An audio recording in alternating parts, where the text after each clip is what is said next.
ಒಳಗೆ ಹೋಗ್ಬಿಟ್ಟು ಗೇಟ್ ಸೈಡ್ಗೆ ಬಂದು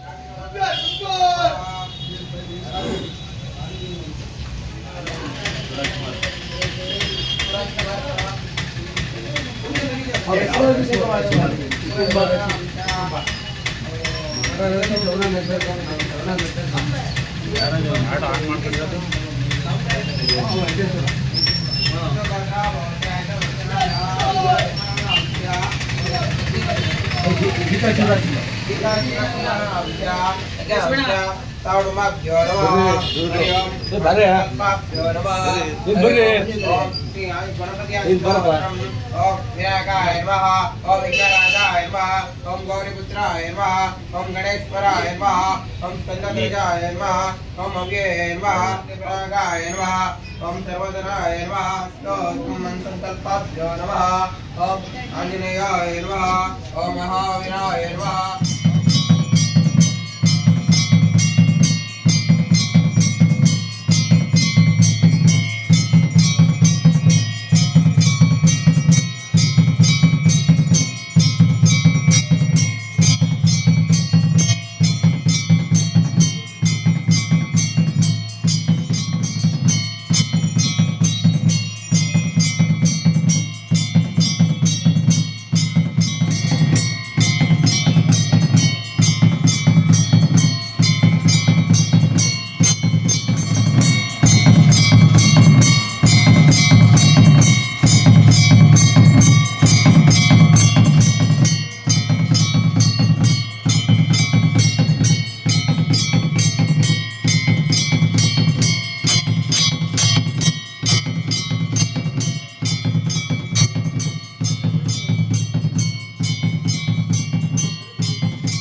ಮುಂದೆ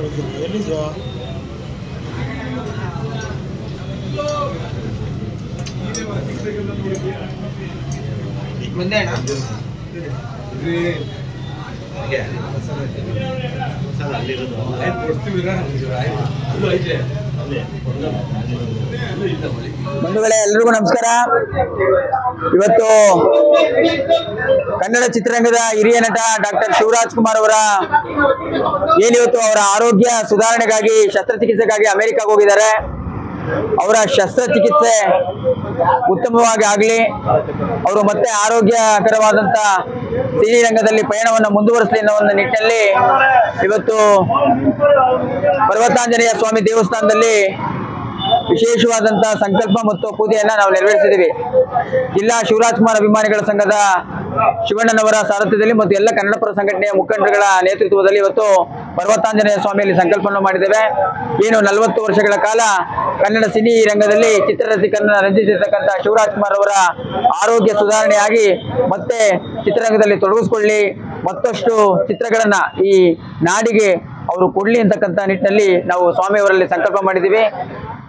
ಇವತ್ತು ಈ ಕಾರ್ಯಕ್ರಮಕ್ಕೆ ಭಾಗವಹಿಸಿದಂತ ಎಲ್ಲರಿಗೂ ಕೂಡ ಹೃತ್ಪೂರ್ವಕವಾದಂತಹ ಕೃತಜ್ಞತೆಗಳನ್ನ ಈ ಮೂಲಕ ಸಲ್ಲಿಸ್ತಾ ಇದ್ದೀವಿ. ಸಂಘದ ವತಿಯಿಂದ ಡಾಕ್ಟರ್ ಶಿವರಾಜ್ ಕುಮಾರ್ ಅವರು ಆರೋಗ್ಯ ಪೀಡಿತರಾಗಿರೋದು ಅಮೆರಿಕ ಕ್ಯಾನ್ಸರ್ ಬಂದ್ಬಿಟ್ಟು ಹೋಗಿದ್ದಾರೆ. ಅವ್ರ ಆರೋಗ್ಯ ಗುಣಮುಖರಾಗಲಿ ಅಂತ ಭಗವಂತನಲ್ಲಿ ಇವತ್ತು ಪರ್ವತಾಂಜನೇಯ ಸ್ವಾಮಿ ದೇವಸ್ಥಾನದಲ್ಲಿ ಕುಣಿಗಲ್ ಪಟ್ಟಣದ ಮಧ್ಯದಲ್ಲಿ ಪರ್ವತಾಂಜನೇಯ ಸ್ವಾಮಿ ದೇವಸ್ಥಾನದಲ್ಲಿ ಇವತ್ತು ಭಗವಂತನಲ್ಲಿ ಬೇಡ್ಕೊಂಡು ಇವತ್ತು ಪೂಜೆ ಅಭಿಷೇಕವನ್ನು ಮಾಡಿಸಿ ಆ ದೇವರು ಶಿವರಾಜ್ ಕುಮಾರ್ಗೆ ಆರೋಗ್ಯ ಕೊಡ್ಲಿ ಅಂತ ಹೇಳಿ ಭಗವಂತನಲ್ಲಿ ಕೇಳ್ಕೊತೀವಿ. ಮತ್ತು ಎಲ್ಲ ಕುಣಿಗಲ್ ತಾಲೂಕಿನ ಕನ್ನಡ ಪರ ಸಂಘಟನೆಗಳು ಮತ್ತು ರಕ್ಷಣಾ ವೇದಿಕೆ, ನಮ್ಮ ಜಿ ಪರಮೇಶ್ವರ್ ಅಭಿಮಾನಿ ಸಂಘ ಮತ್ತು ಎಲ್ಲ ಇದು ಅಂಬರೀಷ್ ಅಭಿಮಾನಿಗಳ ಸಂಘ ಮತ್ತು ಆಮೇಲೆ ದರ್ಶನ್ ಅಭಿಮಾನಿಗಳ ಸಂಘ, ಎಲ್ಲ ಕನ್ನಡ ಪರ ಸಂಘಟನೆ ಒಕ್ಕೂಟದಿಂದ ಇವತ್ತು ಶಿವರಾಜ್ ಕುಮಾರ್ ಬೇಗ ಗುಣಮುಖರಾಗಲಿ ಅಂತೇಳಿ ಭಗವಂತನಲ್ಲಿ ಕೇಳ್ಕೊತೀನಿ. ಮತ್ತು ಆಟೋ ಚಾಲಕರಾಗ್ಬೋದು, ನಮಗೆ ಕುಣಿಗಲ್ ಹೃದಯ ಭಾಗದಲ್ಲಿರುವ ಎಲ್ಲ ಕನ್ನಡ ಅಭಿಮಾನಿಗಳಿಗೋಸ್ಕರ ಇವತ್ತು ಶಿವರಾಜ್ ಕುಮಾರ್ ಬೇಗ ಗುಣಮುಖರಾಗಲಿ ಅಂತ ಎಲ್ಲ ಅಭಿಮಾನಿಗಳು ಇವತ್ತು ಎಲ್ಲರೂ ಬೇಡ್ಕೊತವ್ರೆ. ಭಗವಂತನಲ್ಲಿ ಇಡೀ ರಾಜ್ಯದಲ್ಲಿ ಇವತ್ತು ಎಲ್ಲ ಪೂಜೆ ಪುನಸ್ಕಾರ ಮಾಡಿ ಭಗವಂತನಲ್ಲಿ ಕೇಳ್ಕೊತಾ ಇದ್ದೀವಿ, ಇದು ಬೇಗ ಗುಣಮುಖರಾಗಿ ಬರ್ಲಿ ಅಂತ ಹೇಳಿ. ನಾವು ಇನ್ನು ಕನ್ನಡ ಚಿತ್ರರಂಗದ ಹೆಚ್ಚಿನ ಬೆಳವಣಿಗೆ ಆಗ್ಲಿ, ಇನ್ನು ಕನ್ನಡ ಬೆಳೀಲಿ ಅಂತ ಹೇಳಿ ಭಗವಂತನಲ್ಲಿ ಬೇಡ್ಕೊತೀವಿ ಅಂತಲೇ ನಾನು ಇವತ್ತು ಶಿವರಾಜ್ ಕುಮಾರ್ ಸಂಘದಿಂದ ಕೃತಜ್ಞತೆ ಸಲ್ಲಿಸ್ತೀನಿ. ಎಲ್ಲ ಕನ್ನಡ ಅಭಿಮಾನಿಗಳು ಹಾಗೂ ಡಾಕ್ಟರ್ ಶಿವರಾಜ್ ಕುಮಾರ್ ಅಭಿಮಾನಿಗಳಿಗೆ ನಾನು ಹೃತ್ಪೂರ್ವಕವಾದ ವಂದನೆಗಳನ್ನು ಸಲ್ಲಿಸುತ್ತಾ, ಮಾನ್ಯರೇ, 1986ನೇ ಇಸ್ವಿಯಿಂದ ಚಿತ್ರರಂಗಕ್ಕೆ ಪದಾರ್ಪಣೆ ಮಾಡಿ ಇದುವರೆಗೂ ಹ್ಯಾಟ್ರಿಕ್ ಅನ್ಸ್ಕೊಂಡು, ಅನಧಿಕೃತ ಸಾಮ್ರಾಟ ಅನ್ಸ್ಕೊಂಡು, ಕರ್ನಾಟಕ ಚಿತ್ರರಂಗದ ಚೈತನ್ಯ ಚಲನೆ ಅನ್ಸ್ಕೊಂಡು ಡಾಕ್ಟರ್ ರಾಜ್ಕುಮಾರ್ ಅವರ ಸುಪುತ್ರರಾಗಿ ನಾಡಗಡಿ ಏಳಿಗೆಗಾಗಿ ನಿರಂತರವಾಗಿ ಹೋರಾಟ ಮಾಡ್ತಿರ್ತಕ್ಕಂತಹ ನಮ್ಮ ಹ್ಯಾಟ್ರಿಕ್ ಶಿವರಾಜ್ ಕುಮಾರ್ ಅವರು ಇತ್ತೀಚೆಗೆ ಅನಾರೋಗ್ಯ ಪೀಡಿತರಾಗಿರ್ತಕ್ಕಂಥದ್ದು ನಮ್ಮ ನಾಡಿನ ದುರಂತ ಮತ್ತು ವಿಷಾದನೀಯ. ಇಂಥ ಸಂದರ್ಭದಲ್ಲಿ ಅವರು ವಿಶೇಷ ಚಿಕಿತ್ಸೆಗಾಗಿ ಅಮೆರಿಕಕ್ಕೆ ತೆರಳಿದ್ದು, ಇಂಥ ಒಂದು ಸಂದರ್ಭದಲ್ಲಿ ರಾಜ್ಯದಾದ್ಯಂತ ಎಲ್ಲ ಕನ್ನಡಪರ ಅಭಿಮಾನಿಗಳು, ಶಿವರಾಜ್ ಕುಮಾರ್ ಅಭಿಮಾನಿಗಳು, ಯುವಕರು, ಮುದುಕರಾದಿಯಾಗಿ ಎಲ್ಲರೂ ಕೂಡ ಆ ಭಗವಂತನ ಕೃಪೆಯಿಂದ ಅವರಿಗೆ ಅನಾರೋಗ್ಯ ಸದ್ಯವಾಗಿ ಆರೋಗ್ಯ ದಯಪಾಲಿಸಲಿ ಅಂತೇಳಿ ಅವರ ಮನೆದೇವರಾದಂತಹ ಮುತ್ತತ್ತಿ ಆಂಜನೇಯನ ಕೃಪೆಯಿಂದ ಅವರ ಅಪರಾಪತಾರವಾದಂತಹ ಕುಣಿಗಲ್ನ ಪರ್ವತಾಂಜನೇಯ ಸನ್ನಿಧಿಯಲ್ಲಿ ನಮ್ಮ ಕುಣಿಗಲ್ ತಾಲೂಕಿನ ಡಾಕ್ಟರ್ ಶಿವರಾಜ್ ಕುಮಾರ್ ಅಭಿಮಾನಿ ಸಂಘದ ಜಿಲ್ಲಾಧ್ಯಕ್ಷರಾದಂತಹ ಶ್ರೀ ಶಿವಣ್ಣನವರ ನೇತೃತ್ವದಲ್ಲಿ ಎಲ್ಲ ಕನ್ನಡ ಪರ ಸಂಘಟನೆಗಳ ಒಂದು ಆಶ್ರಯದಲ್ಲಿ ಅವರಿಗೆ ಒಂದು ವಿಶೇಷವಾದ ಭಗವಂತನಿಗೆ ಅಭಿಷೇಕ ಸಲ್ಲಿಸ್ತಾ ಅವರಿಗೆ ಆದಷ್ಟು ಬೇಗ ಆರೋಗ್ಯ ಪವಿತ್ರರಾಗಿ ಚಿತ್ರರಂಗ ಮನಷ್ಟು ಬೆಳೆಯಲಿ, ಅವರು ಸಹಕಾರ ಆಗಲಿ, ಕನ್ನಡ ನಾಡು ನುಡಿ ಉಳಿಯಲಿ ಅಂತೇಳಿ ಅನಿಸುತ್ತಾ ಹನ್ನೆರಡು ಮಾತುಗಳನ್ನು ಮುಗಿಸ್ತೀನಿ. ಬಂಧುಗಳು,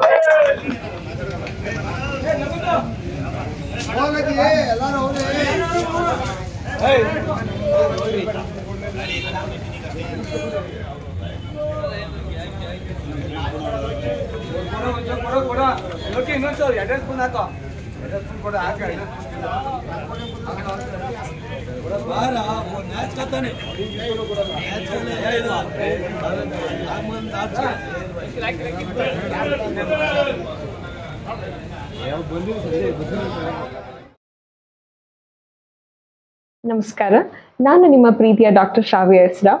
ನೀವು ಭಾವಸಿಂಚನ ಯೂಟ್ಯೂಬ್ ಚಾನೆಲ್ಗೆ ಸಬ್ಸ್ಕ್ರೈಬ್ ಆಗಿಲ್ಲ ಅಂದರೆ ಇವತ್ತು ಸಬ್ಸ್ಕ್ರೈಬ್ ಆಗಿ. ಧನ್ಯವಾದಗಳು.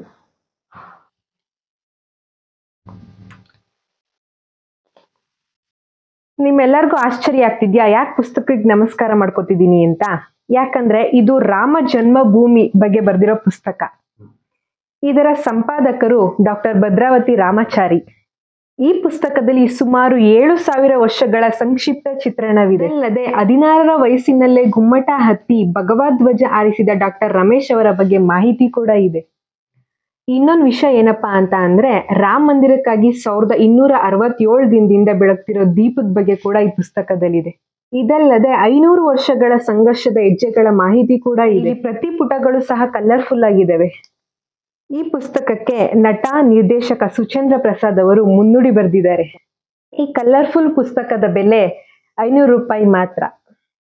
ಈ ಪುಸ್ತಕಕ್ಕಾಗಿ ಇಲ್ಲಿ ಕಾಣಿಸ್ತಿರೋ ನಂಬರ್ಗೆ ನಿಮ್ಮ ವಿಳಾಸನ ವಾಟ್ಸಪ್ ಮಾಡಿ.